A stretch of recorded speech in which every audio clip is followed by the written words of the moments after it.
Voilà donc un coup de tonnerre irlandais dans le ciel belge. La compagnie Ryanair met la pression sur nos autorités. Elle juge inacceptables les différentes taxes annoncées dans le secteur aérien. Alors elle menace, elle pourrait supprimer des sièges, 1 million tout de même, des avions et des liaisons. Détails et premières réactions avec Daniel Welter et Martin Biltereis. Est-ce un départ sans retour ? La compagnie irlandaise Ryanair menace de retirer 5 avions sur les 19 basés à l'aéroport de Charleroi. Et ce n'est pas tout. Dès octobre 2026, elle supprimerait aussi 20 liaisons depuis Charleroi et Bruxelles-Zaventem. La direction invoque un hold-up fiscal de l'État belge. Taxes will have increased from €2 to 13 within a 5-month period, and that's happening nowhere else in Europe. Our average fare across the winter season is probably in the region of €30 per passenger. So when you put that €13 penalty excessive tax against that, the maths clearly don't work. Dans le viseur de la compagnie low cost, à partir de 2027, l'augmentation de la taxe d'embarquement à 10 € prévue par le gouvernement fédéral. Contacté, le ministre des Finances n'a pas l'intention de revenir dessus. Cette taxe est le résultat des négociations budgétaires et sera donc mise en œuvre. En dépit de l'augmentation, notre pays reste compétitif par rapport à nos pays voisins.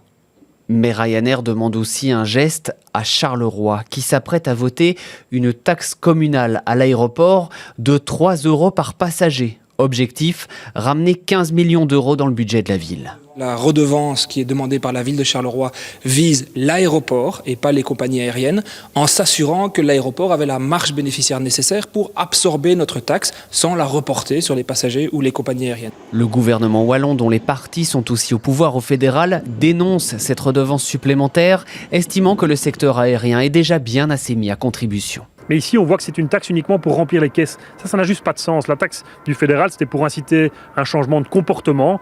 C'était pas déjà l'idéal. Et on voit qu'une fois qu'on a mis le robinet dans le mur, on a ouvert les vannes et on était au début à 2 €, on arrive à 10 € aujourd'hui. Je pense qu'il faut arrêter. Face aux menaces de Ryanair, les syndicats se disent prêts à réclamer un conseil d'entreprise extraordinaire afin d'exiger des précisions sur les décisions exactes de la compagnie. Oui, voyons les réactions du côté des aéroports. Brussels Airport a décidé de ne pas communiquer parce que, nous dit-on, il n'y a pas eu de confirmation officielle reçue de la part de Ryanair. Et puis, qu'en est-il à l'aéroport de Charleroi ? Nous y rejoignons Estelle Falzone. Et bonsoir, du neuf de ce côté ? Eh bien, toujours pas de réaction officielle de la part de l'aéroport de Charleroi. Alors, tout ce qu'on peut dire à ce stade, c'est que l'aéroport a pris acte de la communication de Ryanair et travaille en ce moment même à l'étude de l'impact de telles annonces, y compris les conséquences sur l'emploi. L'aéroport de Charleroi, c'est tout de même 10 000 emplois directs et indirects, plus d'une centaine de destinations, en majorité opérées, en très grande majorité même opérées par Ryanair, sachant aussi que l'aéroport a récemment annoncé vouloir augmenter dans les 20 prochaines années le nombre de passagers, soit 16 millions de passagers d'ici 2045. Tout cela, eh bien, vous l'aurez compris, repose en grande majorité sur les opérations de Ryanair. Bref, si la compagnie irlandaise décide de effectivement supprimer des avions et des liaisons, il y aura très probablement un impact sur l'aéroport de Charleroi. C'est le flou donc du côté des aéroports, c'est aussi le flou du côté des passagers. En tout cas, les passagers que nous avons rencontrés aujourd'hui n'ont pas hésité à exprimer leur incompréhension et leur inquiétude. Je vous propose de les écouter. Ils sont au micro de Claire Vermeulen. Ce qui risque de se passer, c'est que nous allions prendre l'avion ailleurs, quoi. La Belgique est petite et aller à Luxembourg, pour nous, c'est pareil que d'aller à Charleroi ou d'aller à Lille ou à Eindhoven. Pour le tourisme, c'est une chose mauvaise. Et donc, je ne comprends pas pourquoi ils font cette chose. Ils suppriment tout, donc c'est même plus un avantage de partir avec Ryanair. Au fur et à mesure, ça coûte cher, les gens vont être découragés, les gens ne vont pas voyager. Chacun va, finalement, les gens vont prendre les trains. Voilà pour ces échos depuis l'aéroport de Charleroi. Merci à vous, Estelle. Alors, ces craintes sont-elles justifiées ? L'avenir nous le dira.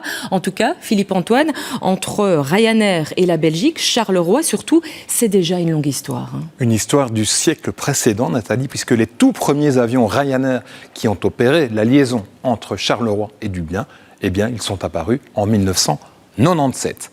Et 4 ans plus tard, en 2001, Ryanair décide d'établir à Charleroi sa toute première base européenne. À l'époque, la flotte mondiale de Ryanair comptait 14 avions.